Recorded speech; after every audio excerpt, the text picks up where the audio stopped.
Sin una correcta alimentación no hay buena salud, como tampoco sin una buena autoestima, sin quererte como te mereces, que es lo que pasa cuando una persona vive acomplejada por su cuerpo, por su peso o su figura y se siente el patito feo, afectando a sus relaciones con los demás y a su relación con la comida, como nos van a explicar la psicóloga Silvia Congost y nuestra profe de nutrición Beatriz Robles, porque vivimos pendientes de la imagen, cómo nos vemos y cómo nos ven, ¿no, Silvia? Exacto, Jero. Nos afecta muchísimo la opinión que los demás tengan de nosotros. Y mira, cuando los demás nos reconocen o nos aprueban, incluso nos admiran, eso nos hace sentir muy bien, nos hace sentir adecuados y valiosos. Pero el problema está en cuando lo que recibimos es desaprobación, cuando son críticas, cuando son menosprecios, incluso humillaciones. Los jóvenes que sufren o niños que sufren bullying viven experiencias muy duras, o incluso en tu propia casa con tus padres o hermanos que te estén diciendo que eres gordo, que eres fea y este tipo de mensajes. Esto para muchas personas puede que no les afecte, pero para otras puede suponer un trauma que arrastren las consecuencias durante muchos años. Por ejemplo, puede desarrollar incluso en un trastorno mental como el trastorno dismórfico corporal, que hace que tú veas tu cuerpo de una forma que no es, que te obsesiones muchísimo en él y que te genere consecuencias muy negativas, sobre todo a la hora de relacionarte en el futuro con los demás o con tus parejas incluso. Y estos complejos no surgen espontáneamente, de la nada. Esta preocupación por tener una figura, por bajar de peso, están inmersos en una cultura de la dieta que es la que nos rodea a todos. Esos mensajes que recibimos desde que somos muy pequeños, valorando positivamente la delgadez, mensajes que rechazan a las personas que tienen sobrepeso o obesidad. Si vemos en la comunicación o en publicidad, no vemos representación más que de cuerpos normativos, de esos cuerpos ideales. Todo esto, esta cultura de la dieta, nos lleva a seguir regímenes de pérdida de peso que pueden prohibir alimentos, hacer que tengamos miedo a comer, que nos generan una mala relación con la comida y que hacen que nos preocupemos por el peso desde un punto de vista estético que nada tiene que ver con la salud. El sobrepeso es cierto que es un factor de riesgo para enfermedades, pero hay que abordarlo nunca desde el miedo a subir de peso, sino con un enfoque de salud. ¿Y actualmente es verdad, Silvia, que hay más personas acomplejadas a causa de las redes sociales? Sí, las redes sociales, como ya puedes imaginar, suponen un peligro muy grande. ¿Por qué? Cuando tú estás todo el día consumiendo estas imágenes a través de las aplicaciones y redes y ves un mismo perfil de cuerpo, unos mismos cuerpos determinados perfectos, unas caras, siempre las mismas caras, con las mismas características, y luego tú vas normalizando eso, lo vas integrando y luego te ves a ti, te miras al espejo y no te gustas porque ves imperfecciones, porque tú eres real. Entonces eso puede hacer que empieces a rechazarte, a ti en general, a todo tu cuerpo o a determinadas partes. ¿Y sabes qué ocurre? Cuando tú rechazas algo, ese rechazo crea obsesión. Entonces, si tú rechazas tu nariz, te obsesionas en tu nariz. Si tú rechazas tu cuerpo, te obsesionas con tu cuerpo.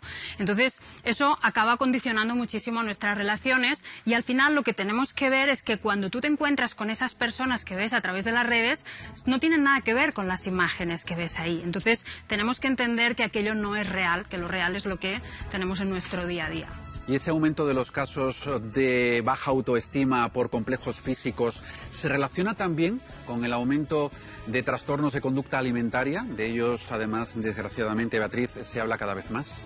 Cada vez se diagnostican más casos de anorexia nerviosa, de bulimia, de trastorno alimentario compulsivo, lo que conocemos como trastorno por atracón. Se dan cada vez más y son personas que tienen pensamientos obsesivos alrededor de la comida, de su peso, de las kilocalorías, que tienen pensamientos recurrentes sobre esto, que siguen conductas como prohibirse alimentos o que sienten descontrol hacia la comida, comen grandes cantidades de alimentos en un periodo muy corto de tiempo y tienen la sensación de no poder parar, o tienen conductas compensatorias porque piensan que han comido de más, entonces se machacan en el gimnasio. También hay otras conductas anómalas que no están descritas directamente como trastornos de la conducta alimentaria, pero que también se relacionan con ellos. Por ejemplo, el síndrome de ingesta nocturna, levantarse recurrentemente por la noche a comer y a comer generalmente alimentos que por el día te prohíbes, pollería, dulces, y luego por el día tienes sentimientos de vergüenza, de culpa por haber comido por la noche. Todo esto que vemos tanto a nuestro alrededor y que está tan normalizado no es normal ni es saludable. pues identificado el problema, toca ponerle solución, porque seguro que le interesa y mucho a todas las personas que ahora nos ven y se identifican con lo que habéis dicho, por ellas mismas o por alguien cercano, por un familiar o amigo, ¿no? Sí, a veces tenemos personas cercanas que nos hacen ver o nos ayudan a ver que tenemos algún problema, aunque no nos guste aceptarlo. Evidentemente no hay una fórmula mágica para poner solución, pero sí que es importante al final acudir a un profesional si lo necesitamos. Pero es interesante que hagamos un poco de autoanálisis para ver cómo nos hablamos a nosotros mismos, con qué tipo de mensajes nos relacionamos. Me rechazo, me critico constantemente, me desapruebo o no. Me levanto por la noche, no tengo una forma de comer y de cuidar mi cuerpo ordenada, equilibrada y pacífica, o siento que no.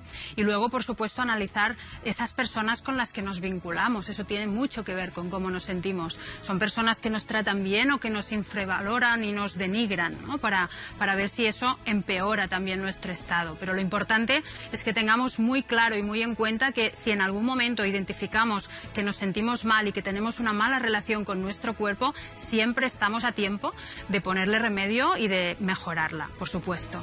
Y esto parte también por tener una buena educación alimentaria, por saber que nuestros platos deben llenarse de frutas, verduras, legumbres, frutos secos, semillas, pescados, esos alimentos que sabemos que son saludables, evitar ese miedo a engordar gracias a esa educación alimentaria.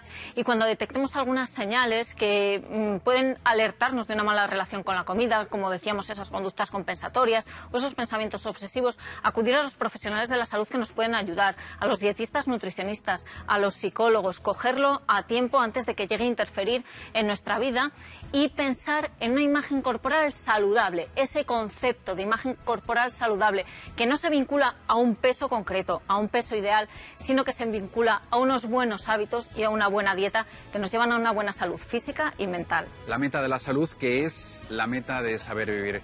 Gracias, Silvia, Beatriz, por estar con nosotros. Muchas gracias. Muchas gracias.